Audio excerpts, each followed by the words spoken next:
Welcome to episode 4 of Meander Travel. I am Julie, and I'm here with my husband Tony and our awesome producer Caleb. Hey. And this is going to be our third episode of the 4 podcasts about France.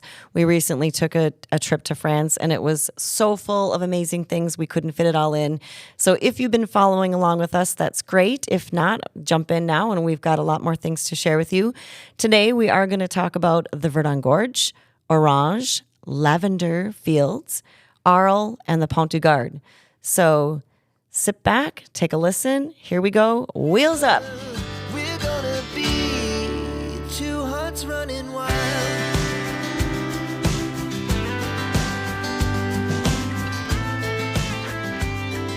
Okay, everybody, we're here to talk about a bunch of different individual locations in southern France, in Provence, the Côte d'Azur, different places.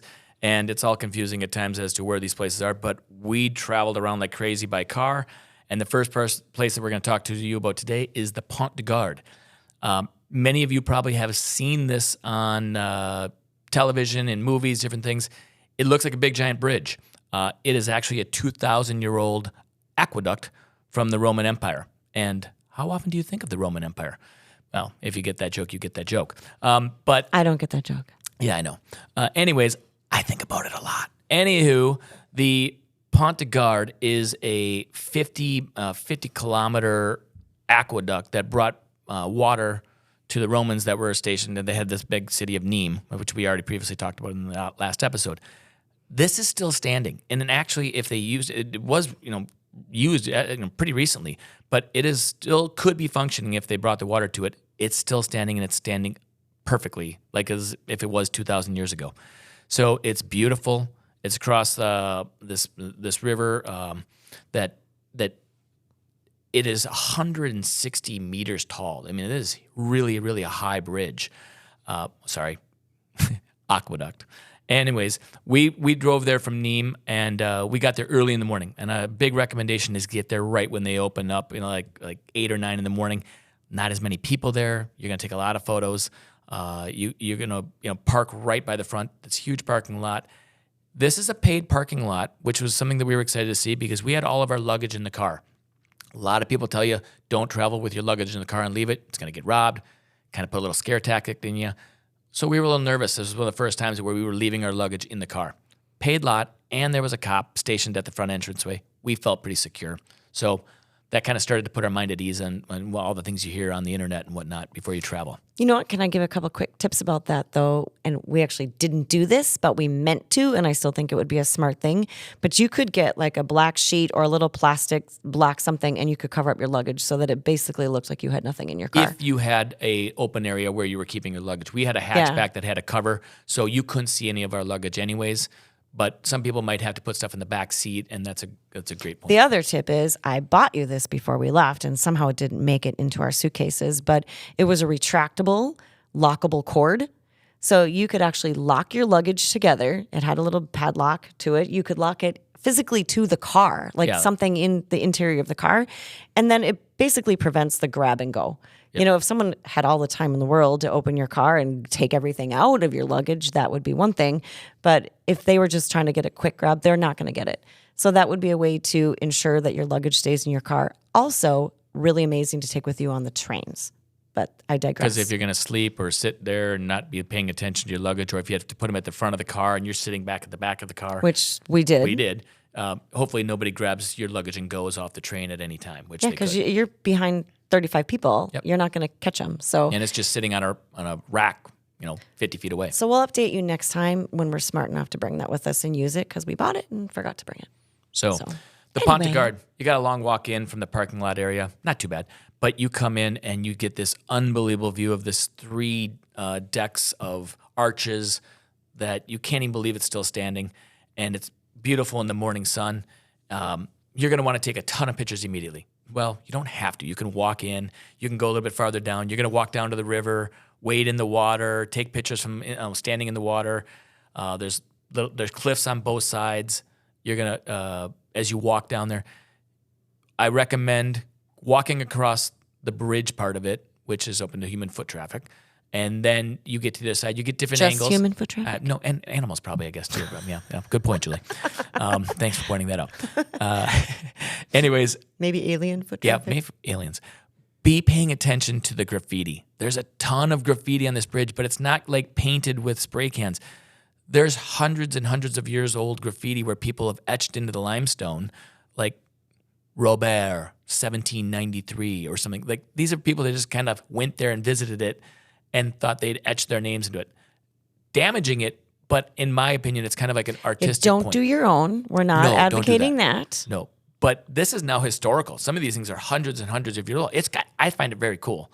I'm sure the people that are maintaining the place don't like it, but I think it adds a cool flavor to it. Yeah, it's a pretty neat element just to have the piece of history, and maybe lovers' names were carved, and it's like 1882. And you're like, oh my gosh, that's a long time ago to have graffiti. It's very cool. And you might take pictures of it, and I'm going to give you a tip. Turn your phones, your cameras to black and white because the engravings show up a lot better with just a mono black and white photo as opposed to your regular color, which is all kind of like a creamish tan, and it's hard to distinguish what the graffiti says. So black and white really brings out, and you can see that graffiti a lot better. So when you go onto the opposite side, there's a beach down below. You can go swimming there. People go kayaking. And we had seen this on the Tour de France years and years ago when for the first time they were allowed to ride the race over it at the base. And it was stunning. We're like, oh my God, where is that? We got to go. And it's been on our list for 10 years at least of wanting to go to this spot and see this. And finally made it happen. And the lucky thing is it's right in the middle of the whole region that we are traveling. It was something that was pretty easy to hit. And it's quick. You know, you don't have to spend a lot of time there. Yeah, a morning. And then when you get done walking across both sides, you can go up on either side for different view spots. I recommend the one on the front side as you're walking towards the bridge because it brings you up. And then there's a tunnel through the mountain what they used for going to and from to work on the aqueduct and where the water goes. And you can still look down the channel at the top of the aqueduct so you can see where the water would have been flowing. At the time when they built it, I want to say that it was handling over 100, I think it's 100 million gallons a day or 10 million gallons a day. That's a lot of water transferring from the mountains down to the city of Nîmes, to the fields, to the baths, to the different places. So this is Roman Construction at its best. It's really cool. Well, and right at the Pont de Gard too, they have a little restaurant, 2 restaurants actually. One is a little fancier, and we didn't do that because it was early morning, and the other one is just a little cafe, and you can get some coffee and some sandwiches and stuff. And so we ended up getting a coffee. And by the way, I didn't mention this in the last podcast, but the breakfasts in France are a little bit different. They don't. Good point. They don't do it the way we do it at our little chateau in Carcassonne. We had meat and cheese basically every single day, which we love for 5 days. It was lovely. It was really high quality cheese and meat, and it was a nice way to start the day. Just different than we're used to here, kind of like cold cuts basically. And then after we left there and we tried to find food, you still basically find like French bread and sandwiches, meat and cheese. Yeah, we had a lot of that. Not to go down a rabbit hole, but a little bit of a side note. A lot of people, gluten-free, have intolerances. My wife has one gluten problem. You're in France, try it. See how if you're celiac, you're celiac. But if you have an intolerance to gluten in the United States, don't be surprised if you go to Europe and all of a sudden you can have bread all you want and no problems. We got a little bit of a different issue with what we do to our foods here in the United States. Don't want to go down that rabbit hole now, but it is an issue. And some gluten does not bother you when you're abroad where they don't do some of the things to the food that we do here. And it is Julie, true. You ate bread every day, probably 5 times a day. I consumed as much bread products as I possibly could. And the croissants and the pain au chocolates, and that's just a croissant with chocolate because why wouldn't you want that in there too? I had a lot. I gained at least 5 pounds on this trip, despite walking probably 10 to 15 miles a day. But you didn't have problems with gluten. No, I felt amazing. Yep. So it's so maddening. So just be aware of that. So if you're like afraid to go to Europe because like, oh, I have intolerances or I have allergies, something, you might not over there. You just don't know. However, a lot of places do have gluten-free. Yes, they A do. lot of people will accommodate that and have separate menus or can eliminate that for you. So even if you are really trying to be careful and stay away from gluten, it's totally doable. Wow, was not expecting to talk about that with the Pont de Gard. So we had coffee, sitting there, coffee and sandwiches, breakfast sandwiches, looking at the Pont de Gard, a very beautiful sight to start your day. Absolutely. Don't know if we need to talk too much more about that in the sense of it's a beautiful place to go see it. You got to see it once in your life. Yeah. Go walk, go for a swim if you can. Go I don't for know a if kayak. everybody needs to see it once in not their everybody. life, but it was a bucket list check for us, and that was special. Yes. So another nearby place is the city of Arles. Looks like Arles, but it's Arles.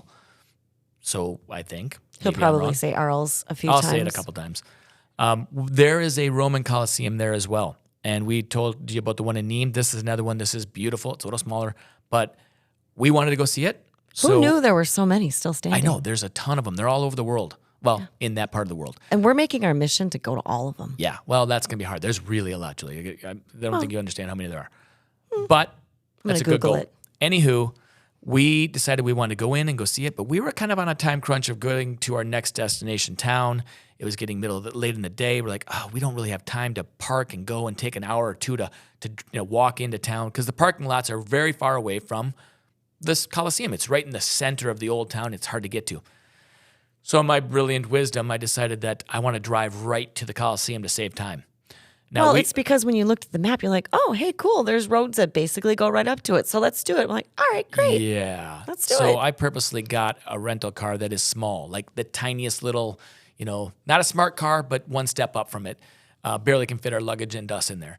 And I wanted, because I knew some of these roads in Europe are really narrow and you don't want to have problems with a big suburban type car, which you don't Heck have. no. So I decided to drive right up to this Coliseum. And I'll tell you, that might be the most nerve-wracking drive. Slow, but I had maybe... You actually didn't drive that slow. Okay. Well, I had about 6 inches on each side of the car on a lot of the streets. That's generous. Yes. And trying to make turns and making a wrong Like turn. 90-degree turns. I don't even know how you backing did that up. sometimes. And then it was a zigzag. And and all of a sudden we come out and we're quasi yelling at each other like, oh my God, you got to tell me about this. And we finally come out, we pop out of this last road and people are looking at us like, how do you get your car here basically? And we look up and here it is right in front of us. We're 20 yards away from it, which is amazing that you can get that close in this car, in this town. And then It's we drive shocking, up actually. and what do we find? A little tiny parking lot, a pay parking lot. And we're like, we don't want to stay here that long. And I find a spot that I somehow just found the last spot in the parking lot. That's his special gift. Yeah, it is. God gives you three gifts. One of my three is I get the best parking spots at everywhere we go. Julie hates it. It drives her nuts. Well, it's convenient, But but that's it's irritating. That's a That different never story. happens to me. And so I park the car and I say, hey, Julie, luggage is here. We're not staying. I'm not going to pay for parking. Go walk, look at the Coliseum, walk around. She does a quick loop down and around, looks at it a little bit. It's a compact Coliseum. Yeah. It's much smaller, I think, And than the others. it wasn't open at the time for us to go in anyways. So I believe. So we were just seeing it from the outside, take some pictures. She comes back and then she gives me a chance to walk down and I did a little bit, but I'm like, I can see it from here. I'm good. Then I said, hey, don't do it an injustice. Walk around the whole thing. Go take it in. I'll stand here with the car. If I ever have to move it, I have to move it. So Julie goes back out and takes off for a good walk. She wanted to take some pictures. So I'm sitting there and I'm sitting in the last parking spot and in comes this to the parking lot. Julie does not with me at this point. In comes this couple in a car and they drive through the once, little tiny lot, and they park in this non-parking area. And I'm looking, I'm like, oh, and then they're trying to get out and go into their apartment with their townhome or whatever this building is. I'm like, oh man, I'm taking their spot. I said, hey, excuse me, would you like this spot? I'll back out and move and let you have it. And they're like, oh no, it's okay, we'll do it later. I said, no, really, we're gonna leave in 5 minutes, 10 minutes, take it. So I back out, they pull in, they're so thankful. And then, and I'm sitting now, I'm parked in the illegal spot, but I'm sitting there waiting anyways. All of a sudden, he gets out of the car and he and his wife are trying to lift this refrigerator out of the back of this little car, a compact refrigerator, but it's about middle of the chest high. I said, would you like some help? And now they're like, okay, he gave us a spot. Now he's offering to help us haul this refrigerator. And she goes and gets the door and he and I go and lift this refrigerator and we're going into his townhome or whatever this house is. And we go in, and I go through this beautiful house. The car's out there by itself. Julie has no idea where I am. I'm in this place. They shut the door. We're out in the backside on their patio. We're looking at the fields, the valley. mountains in the background. We're talking. We're having a great time. They're like, "Hey, stay, have a drink." And I'm like, "No, my wife's out there, and I don't even know where she's at." And we come out, and we come out of this house, and I walk out, and Julie's standing in the parking lot looking, and she looks at me like, "Huh, like where is he now coming out of somebody's house?" We've been here for 10 minutes, like 15 minutes. Like, what is going on? It was a fun experience. I said to her, they offered us some drinks. She goes, "Why didn't you take it?" Like, We what? probably should. We could have made awesome friends with these people who, by the way, live next door to a coliseum. Yeah, it they would have been probably cool. have some connections and some. I mean, they would have been cool people to know. It was fun. But that's all we did in Arles. So we then took We'll a have bunch to go of back talking. there. We will, because wow, the streets on that You could place. knock on the door and say, "Hi, remember me? Yeah, I'm the that'd be refrigerator weird. guy." But it was really, really a beautiful town. The streets are the old town. Oh my gosh, I want to go back. I want to go back for photography Lots alone. of fresh flowers and bougainvillea that just like Whatever that word overflowed is. from there. What did you say? Overflowed from there. Bougainvillea? I don't know what that is. It's okay. It's flowers. All right. Anyway, purple flowers, red flowers, potted plant. It just was beautiful. It just looked like they were putting on a show for everyone, but it was naturally gorgeous. Well, so from there to the east. Now, this is just south of by Avignon. To the east of Avignon, which is a big town that we'll get to in a little bit, about centrally located in the south of France, we went looking in search of lavender fields. Now, this is on our search and on our way to a place called the Verdon Gorge in Moustiers-Sainte-Marie. But the lavender fields were a destination for us because we want to take some photography. It's beautiful. You hear about it. And they're very famous for it down there. Yeah, they produce a ton of soaps and potpourri and all different kinds of things. A lot of people are interested in going to the lavender fields, not only for their beauty, but because of all the things that they produce down there. So we wanted to include it mostly for our photography because we think that's kind of cool. Yep. But it was fun. There's lavender fields all over. So you kind of have to However, pick and choose. I did a lot of research on lavender fields, which is kind of dorky, but I like to do my maps. I want to know the destination of where we're going because you don't want to just drive around aimlessly looking for lavender fields because hit and miss. It was really hit and miss. We were at the tail end of the lavender season, and a lot of places had already been cropped. They'd already been, combined out. So we came across one. We're like, "Oh my gosh, look at this!" And we thought it was great, but there was a lot of weeds in it. We sat there for half an hour taking pictures, and it wasn't one of the ones that I had marked. So it just happened to be. But we just drove up to it and we thought we might not get a better one. Maybe we Right. should just do this. So we took some pictures, and we stayed there for quite a while. Then we got on the road, and then we got to some that I had marked. And oh my goodness, one of them was stunning. We spent at least an hour and a half there taking pictures, videos, drones. We got Time the drone definitely out. got away from us there. We got time away from us. Now, these are rocky fields. They're all rock, and then the crushed small stones. And then the lavender fields have gaps, just like rows, like corn here in the United States. And they allow you to walk around on these fields. There's farmers not going to come out and yell at you. There's lots of people stop and they go out into these fields. Be respectful. Walk. Do not crush their crop. Be when you're walking, walk Step very carefully. over the Step plant. over them. Walk down the aisles with the rows without damaging their crop. This is their livelihood, so they're not going to get mad at you. But be super respectful of what you're doing there. Also, just so you know, there's a lot of bees. Oh, I mean, if you're scared of bees, if you don't like bees, if you're deathly allergic to bees, this might not be the place for you. No. They were everywhere. Now, also, tens of thousands of they them. did not. They didn't I don't bother think with I us. ever had one land No. on me. No. And I put my camera down in the plant so that you can actually do a little video coming up at you. It's kind of a cool photo and a cool thing to do. The bees didn't bother me, and I was down in the plant. Yeah, it was fine, and I am kind of allergic a little bit, but Did you guys see any unique species to over there? Of bees? Yeah. bees. Wow. I wouldn't know if it was this bee or that bee, but they're moving around in the plants. I would assume there's lots of different kinds of bees, and don't know They anything. looked like normal bees, like you'd see in America. I don't know. Okay, bees are not our specialty. I'm sure there's a lot of different species, but Caleb must know more about bees than we do. yeah, I think Caleb's into bees. So I found this one field. It was by far the best field we saw, and I had it pinned, so it did take us to the right spot.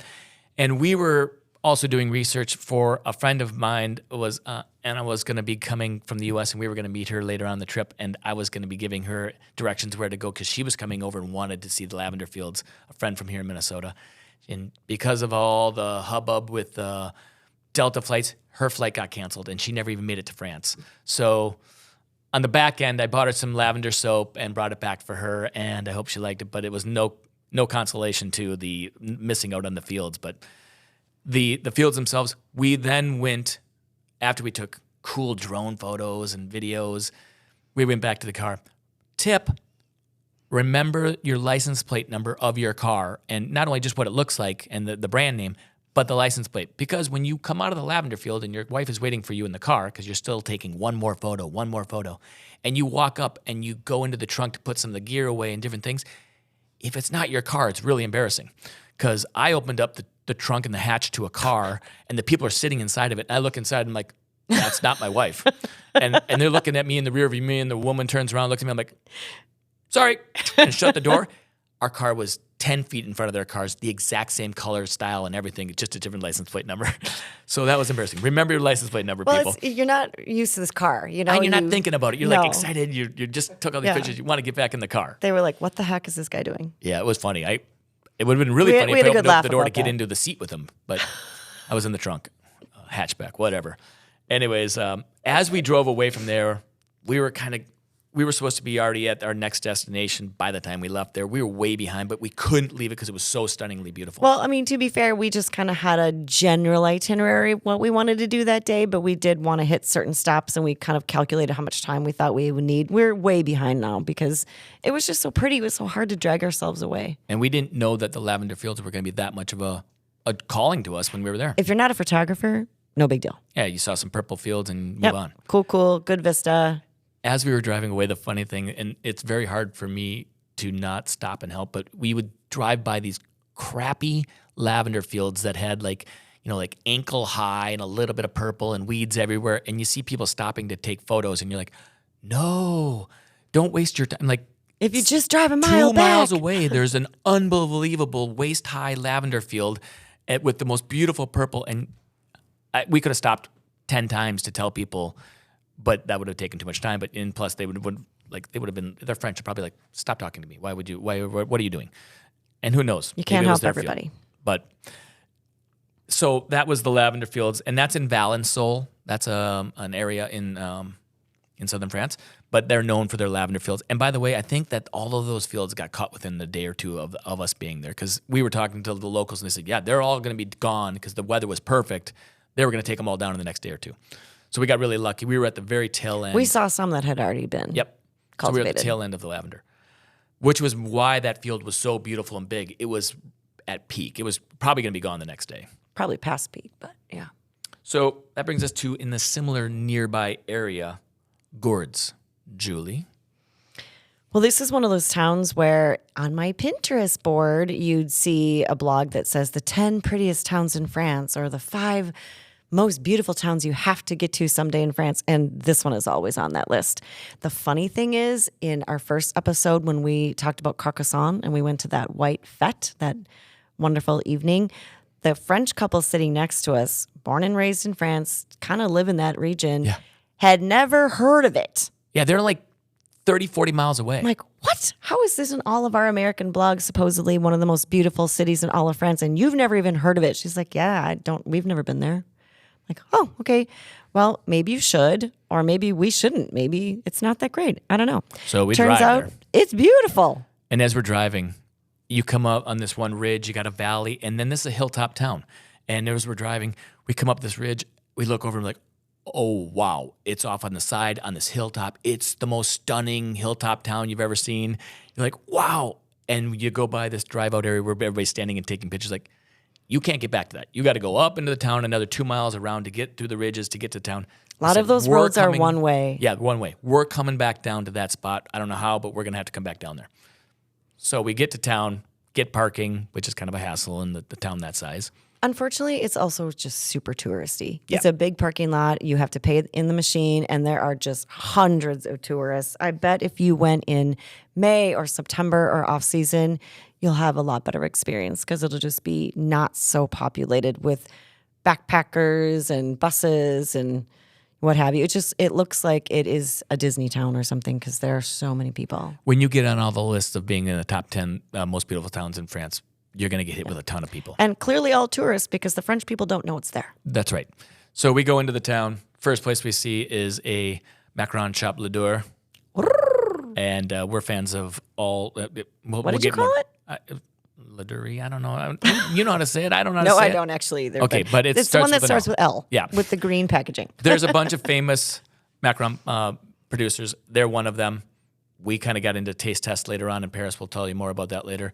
But these were amazing and a little snack. And then we found a little coffee shop, Le Cercle Presidential, with the best views of the valley from this town. And we sat there. We waited for our turn to get a spot on the balcony right up against the railing.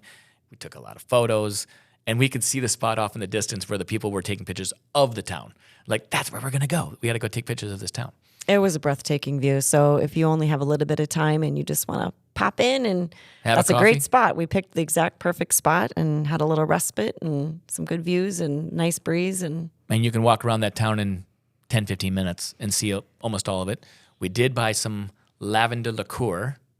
we did. We went to a lovely little shop and I was drawn in by it because it's like aqua colored. It's a The drink you it's saw like- from the window. Yeah. Yeah, I took a picture of it. I'm like, this is so pretty. But it is lavender and thyme liqueur, perfect to drop in your Prosecco for just a little bit of flavor. So I did bring that bottle home. And we met this woman that presented it, gave us taste samples, and like, okay, we only get how much bottles we can take home on the plane, right? So Julie said, well, this is going to be one of them. So from now on, we're going to be carting bottles of booze in our backpacks.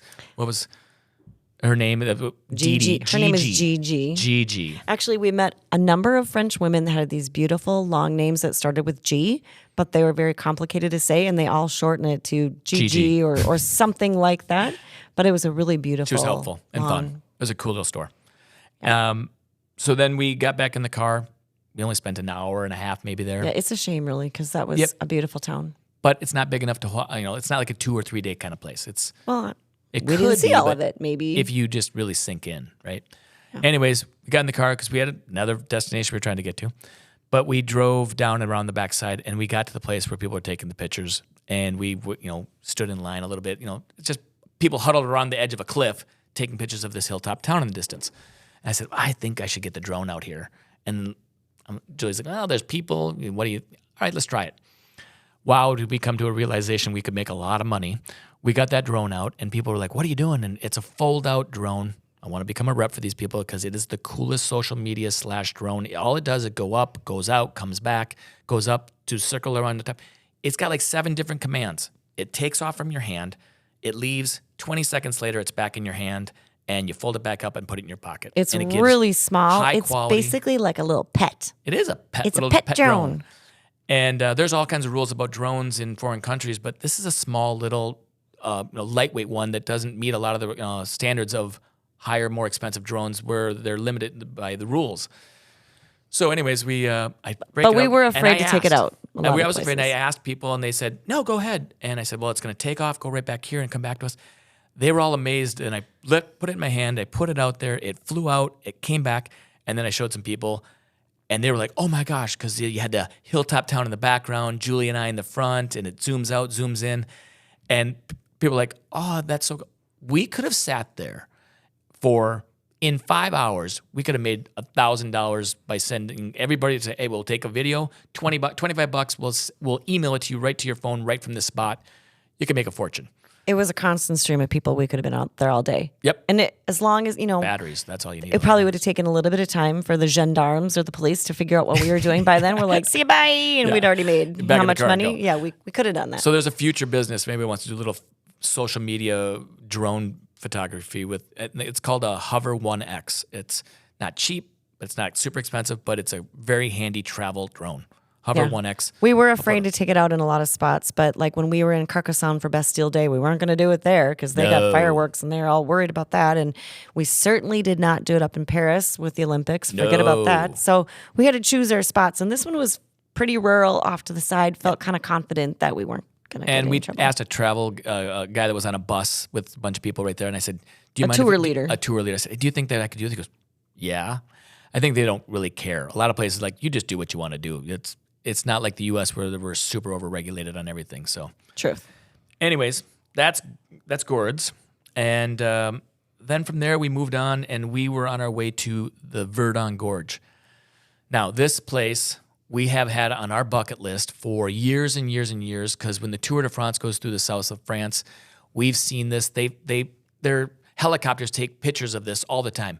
It is this ice blue aqua water Like in this greenish, lake, like almost. greenish blue. It's the most stunning color, and these super high cliff walls. It looks like you're in the Grand Canyon with this blue water, and people are kayaking and boating and swimming, and you're like, we want to do this. And then the two of the riders go over a bridge, and you're like, we need to go. Where is it? And we've been looking it up for years. Finally, we said, when we're doing this trip, we're like, we are going to the Verdon Gorge, and it is breathtaking.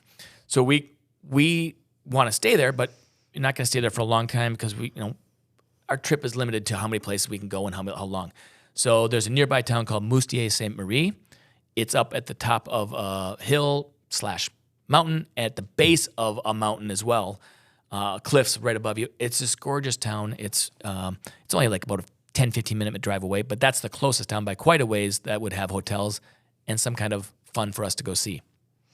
Yeah, it was a beautiful little town. It was a little complicated because that was a one-way town. So trying to find to our hotel, Tony was very frustrated.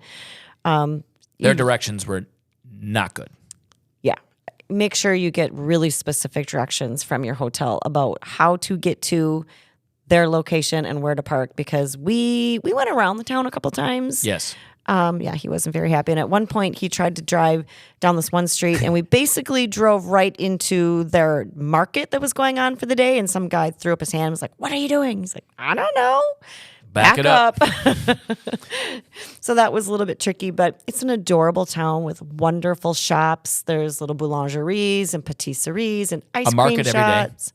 Markets every day. Yeah, out in that the was streets. like, I think, a permanent market in the summertime. Yep.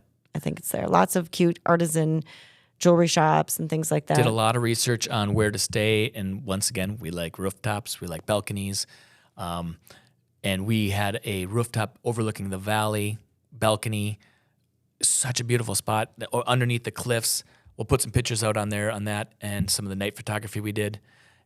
It was just breathtaking. That was a really cool place to stay, but I think that's a day and a half. We spent one night there, but our goal was to be up early and at the gorge the next morning. So we got there late in the afternoon and the evening. You want to get there, if you're going to spend only one night, you want to get there by midday. So they have this hiking trail that goes up to this church up on the top of the cliffs, and it's really cool. But we couldn't do it because we arrived too late. We did a short little hike, but we couldn't do that one because we had dinner. We wanted to do things. In addition, at this point, our legs are starting to be pretty sore. We're in our 50s. We're fit though, mostly. But it's a lot of walking. And here's another tip that was kind of weird at the beginning of the trip. You weren't very happy with me because I wanted to bring with us a portable, massage gun. Yeah. It's small. It's like a little. 5-pound gun that's the size of your hand. It is heavy. And oh my gosh, we survived used off it every that thing. Your calves get so tight from all that walking and the heat, and you're probably not drinking enough, even though you're trying to drink lots of bottled water.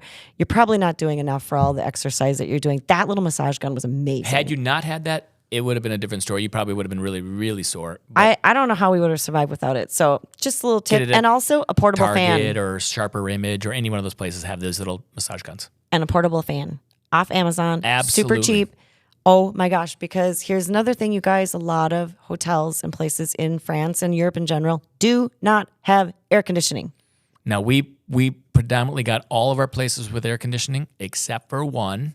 This one. This one. And it was in the afternoon. It's 5 or 6 o'clock at night. It was still about 85 to 90 degrees in our room. But it cools off greatly as soon as it gets dark. but we still had to. She said that it fan. would, the proprietor, and And we it did. didn't really believe her because we were like, really? But you got to get the airflow into the room, and there was no wind. So if you don't have the wind getting the air transfer, that fan, a little tiny compact fan, was awesome, and it was a great purchase. And I doubted you, but it was really good. And we used it on the trains. We used it everywhere. It was awesome. Yeah, USB plug-in and. Anyways, we sat on our balcony at night, looking at the stars and looking at it, just dark as night. There was no moon, and it was you could see all the stars. We did a lot of night photography. Put a picture on there of my I know. I was wife. just showing Caleb. My phone screensaver is the photo that you took of me on the balcony, and the Big Dipper is right above my head. And I mean, the northern star, North it's Star. so cool. It's breathtaking. It's a Thank you. great photo. Thanks. Well, we took about 50 of them because we're trying to make sure that it's, you're not touching the camera. Open the shutter for 10, 15 seconds, so you can't move it. So it's got to be remote and different things. And Julie's modeling. I'm like, don't move. It looks candid, but really he's like, okay, move your Yeah. hand 1 inch to the right. Okay, now tilt your head. I'm like, oh my Lord. I was just But it trying worked. to. It's a cool photo, I think. Anyways, so that town is really wonderful, and they have great restaurants, and they have lively square with live bands at night. Loved it. Loved that place. And then you wake up really early because the Verdon Gorge is, and when I say wall-to-wall people on the water, when we left, just wait. When we got there, though, we were the second people, and we were there at 8 o'clock on the button. And Actually, somebody we were was there a already, few minutes yeah, early. we were early, and there was already somebody that they were letting out in front of us. Now, there's on both sides of the lake shoreline before you go underneath the bridge into the gorge. There's all kinds of places that are doing kayaks, motorboats, paddle boards, Little canoes. tiny motorboats. So they're like these little petite They're cute slow. things. You can only go up the gorge when you go into the gorge with your boats and your kayaks. You can only go up about 1.5 miles, and then there's buoys and a rope saying that's as far as you can go because it's a natural area beyond that. They don't let anybody beyond that. So you could have a boat for 4 hours, but you can only go to that spot and back. We did kayaks, and we got there and back in 2 hours. Now, that's a key thing because you do not need to rent it for 3 to 4 hours. Just rent 2 hours, do your stuff, and come back out. But by 8 o'clock, it's still shadows in the gorge because it's very steep on the walls. So our first hour, we were in the shadows, but we were the only ones out there. Julie and I have tons of photography and serenity of just being in that gorge by ourselves. A couple other boats, but you're spaced out, tons of space. I mean, we could yell at each other from a ways away. We both had our own kayaks. But then on the way back, as the sun's coming up and you're in the warm weather and we're jumping off little mini cliffs and having a blast, the boats start filing in because all of those places are open. Our place was open earlier than other places by an hour. Well, okay, then our boats are in there quicker. So that's the earliest one that opened was 8 o'clock. It's on the north side, right by the bridge. Yeah, so just check their websites and see which one is. And there's a lot of reviews. Honestly, they're all the same. Ignore them. The bad reviews are people who got mad at something, and, Yeah. and one of them was because they didn't have cash on them. You need cash. You might. For This that is one, one you of need those cash. places you may need to have cash. They're So not taking a credit card. have it with you. And that guy was mad. But we so knew he that. did a bad And we read review. reviews. So we were Doesn't prepared. really matter. And ours was closest also to the entrance to where you start gorge. going into the gorge. So otherwise, you're just kayaking across the lake a little further down. So Yeah. Across the water on the other side of the south shore, there's one that's about 1/2 mile or almost 3/4 mile around the corner, which has got great reviews and it's maybe $5 cheaper. Okay, but now you're kayaking and boating across this lake 3/4 mile to even get into the gorge. It takes away from your 2 hours. Yeah. We were right at the entrance. So yeah, I you're recommend the just north side. working hard at that point. Yeah. Not indoors, just telling you that the north side right by the bridge is a really good spot. Yeah. So when we come out, you could walk from boat top to boat top almost. I mean, it was Well, and crazy. It's actually kind of cool. So when you go in, you have all these amazing views with just the two of us. There's nobody in our photos. When you're coming out, it's also kind of a cool photo Yep. because all of these boats and kayaks are different colors. There's red, blue, green, yellow. It's a beautiful, like extravagant photo in front of you. So it's cool too, but not private. All right, so get to the Verdon Gorge. I always say this for everything. And Julie's like, not for everybody. That's for everybody. It's so cool. Even if you just see it from the bridge, when you leave, you stop on the edge of the bridge and go and look. Go to the Verdon Gorge. It's beautiful. They call it the Grand Canyon of France, and some friends of ours who live in that region also haven't been there. Which is crazy. What? All right, so next we went to the Chateauneuf-du-Pape. We stayed in this area. But It's a wine we went there- region? Yep, it's a wine region with a varietal of grape. But we also went there because of the city of orange, which is orange. It looks like orange, but it's pronounced orange. And for a specific concert destination, which is one of the first things we found when we were going to France. Julie, talk about how you found that and what was the draw. Well, when we were following the Tour de France and we're looking at all these different cities, we're thinking, well, what is there to do there? And so you'd Google events, and this Theater Antique popped up. And again, this is ancient Roman. It's from like 50 AD. It's a half an amphitheater, so it's not a full circular coliseum, but it's just kind of a half. It's a theater. It's a big theater, but it doesn't have the walls on the backside. Right. So, but it is beautiful, and we got tickets to Tosca's opera, but it was just the music. So there So was we thought it was the just players. music. Yeah, we thought it was maybe just the orchestra, but it was the orchestra plus the players. The singers. So like the 5 or 6 main Characters. characters of the Tosca opera. They were singing that. It was lovely. Couple things though. I mean, you are sitting on hard concrete stones from 2,000 years ago, and turns out we look around us and everybody has cushions. We're like, what the heck? And you're packed in there. I mean, They're smart enough to bring their own. You can bring them in with you. these stones did not get softer over 2,000 years. They did not. And you guys, there are no handrails anywhere. So you're walking into this, you're sitting on these stones. There's not a rail in front of you. So your feet, your legs are kind of touching almost the people in front of you. And when you're walking down these steep steps, no handrails. And primarily the people that go to this are the older generation. I thought the 70 and 80-year-olds were going to just go tooling down these stairs. Like Pretty it's able-bodied. They're very able-bodied, but it is a They're used very to it. scary venue, and this would never happen in the United States. This would have rails everywhere. So we went there to that region for that, but then we said, where are we going to stay? And just south of there is the village of Chateauneuf-du-Pape, which is a wine area. It's very famous in France. I had not heard of it before, honestly. And come to find out that in this town, there's actually the old residence of a pope. And we're like, what is going on? We didn't know anything about this. And then we found a castle that's on a vineyard, which we love, castles and vineyards. And we like, it's a hotel and a restaurant and high end. But we were like, oh, we're going to stay there for a night, 2 nights. We stayed in, we asked them, like, we want your turret, we want your balcony, whatever you got. And like, well, we have this place, but it's way up. It's a lot of stairs.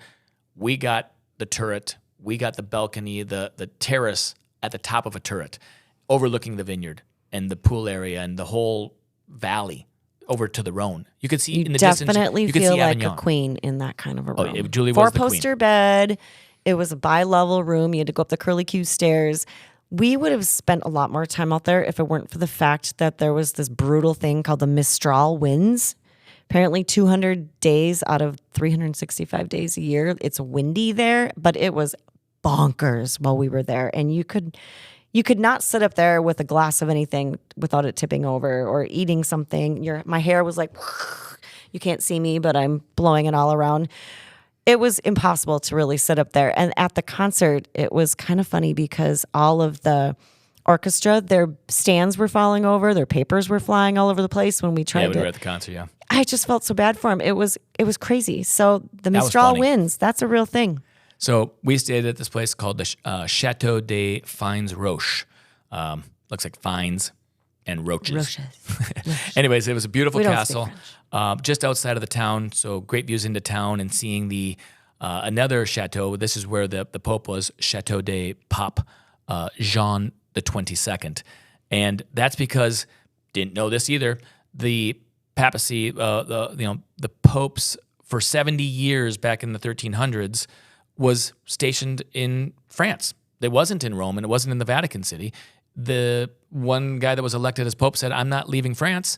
So they moved the papacy and all of the powers of the Holy Pope, Roman Catholic Church. all to France into this little tiny town in Avignon. It was a big town. But then one of the popes in that 7 popes in that 70 years lived in Chateauneuf-du-Pape in a castle, in a chateau, and the ruins are still there. And we went and hiked through that. It was really cool.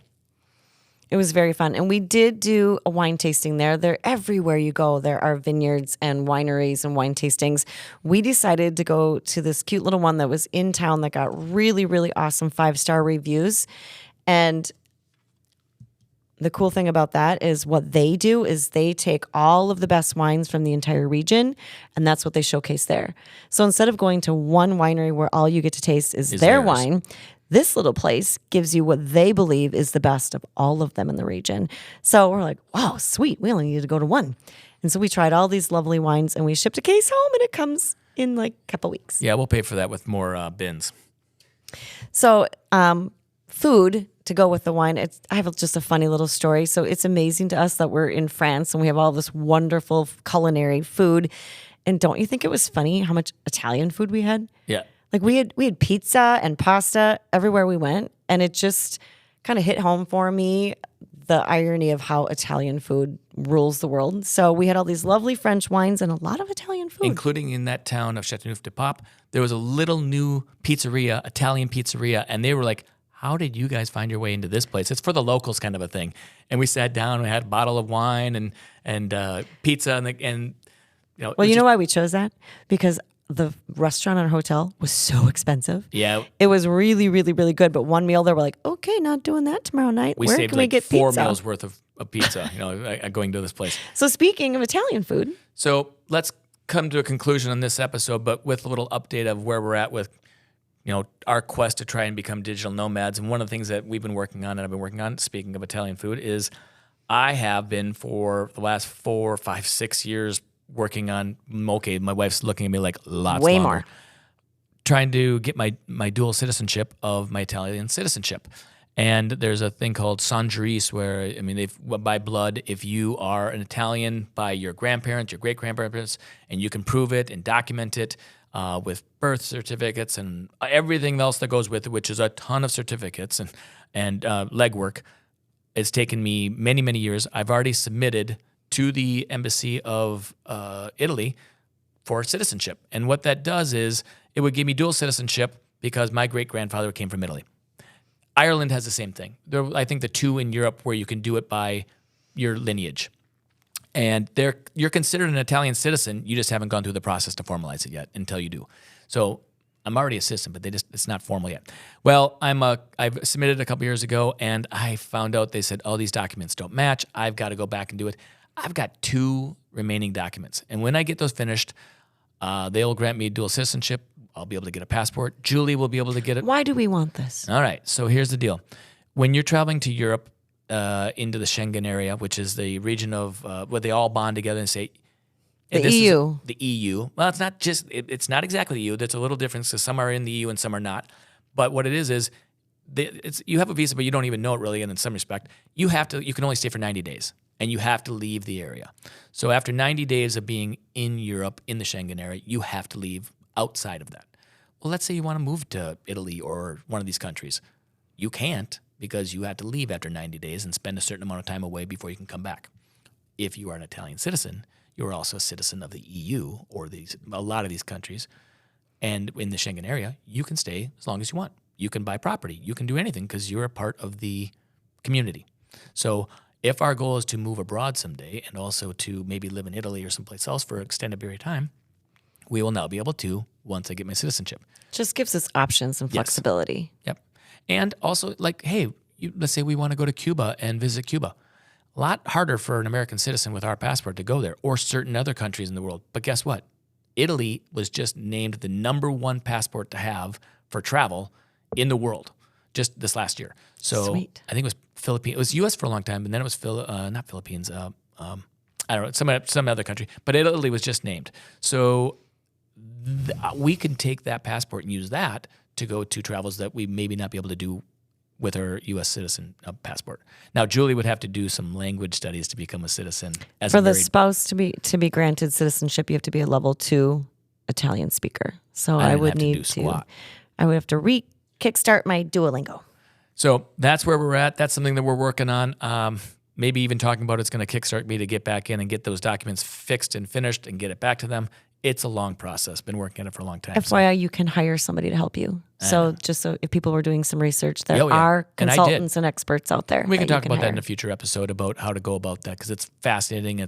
There's a lot to it. So takeaways from this episode, is there anything you want to wrap up? Favorite? Or what was your My favorite in part this of part? Yeah. the third France podcast. I'll have to say surprisingly, oh boy, Verdon Gorge or Lavender Fields. I don't know. It's got to be the Verdon Gorge. I love kayaking. I love being on the water. I'm a fish. That was really cool to be out there with you and to be just going through the serenity of this huge gorge on the water. How about you? Yeah, I unfortunately, I think I have to agree with you. But what I think is so cool about that, though, is because we saw that on TV. There are a number of things that we saw on TV and just said, someday we want to go there. Yeah. And to fulfill that, to know that we actually wrote that down, we planned on it, and here we are. It's fulfilling that Great point. dream that we always wanted to see this. It was so much prettier in person. So with that, we're going to finish up this episode. We have one more in the 4 parts of France. This last one's going to have a lot. It's the Olympics. Dun, dun, dun, dun, dun, dun. So we went to Paris, and that will come up in the next one. We saw some events, but not all are in Paris, and not all are after the opening ceremonies. We went to Marseille, and we'll tell you about the sporting event prior to the actual opening ceremonies. Yep, who We'll knew? kick that off in the first part of the next episode with soccer in France and venues outside of Paris. So Stay tuned. till then, wheels up.